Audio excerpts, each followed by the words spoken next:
There was one factor which was called executive dysfunction. Because your brain is impacted, you find you're having lots more challenges, planning, organizing, strategizing, paying attention to details, Yes. and managing your time. It's important for managers to recognize that stress, stress is the biggest killer that we face in general, but that stress triggers some of these things where the employee is just not on the ball. Maybe they're not being as we'd like to. This probably sounds awful. We think they're being lazy.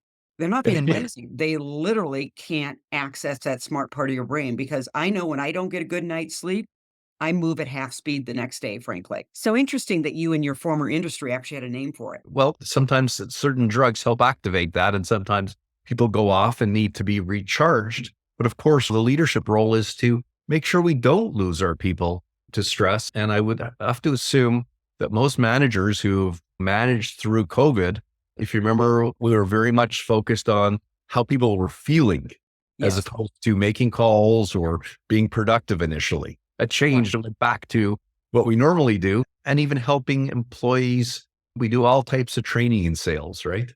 What can they do from that skill piece? Number one, I think you said recognize that this may not be an activity issue, but then let's go to the other side. What are some things they can do to create an environment that decreases that burnout and stress? Are there one, two, or three things that you've seen when working with sales leaders? 100%. Quite simply, it could be stress management courses, or workshops, which everyone in the organization can benefit from. One of the biggest issues that people experience burnout is when all of a sudden they feel they're overloaded with work. There's just too much going on. And some of that Mhm. comes back to effectively managing your time. Some strategies, because there are lots of things in every single job that we do, of breaking it down into buckets. Very simple approach. We have revenue generating activities, which at the end of the day, you want to do more of those. We have job related activities, which sometimes there's things you have to do. And then we have this pile of stuff. And when you start to look at it, there's lots of what I call time sucking activities. And you want to eliminate those because you want to have your time and energy on what's going to make a difference. So for the manager, it may not be teaching one more selling skill. It sounds like it's teaching priority management, productivity skills, because if they can get their days back in control, and I guess it's called working smarter, not harder, that actually is going to decrease their burnout and stress. 100%. And also, there's simple things we can do as leaders. When you're working hard, it doesn't cost you anything to provide recognition to your salespeople, Yes. Yeah. right? Because then we feel good about what we do as opposed to we're doing, and then we feel bad. We feel more stressed.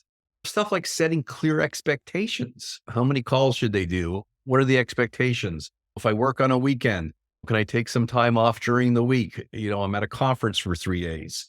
One of the biggest things that I think it's incumbent upon leadership, not just from a burnout perspective, but one of the biggest levers that we pull is setting quotas.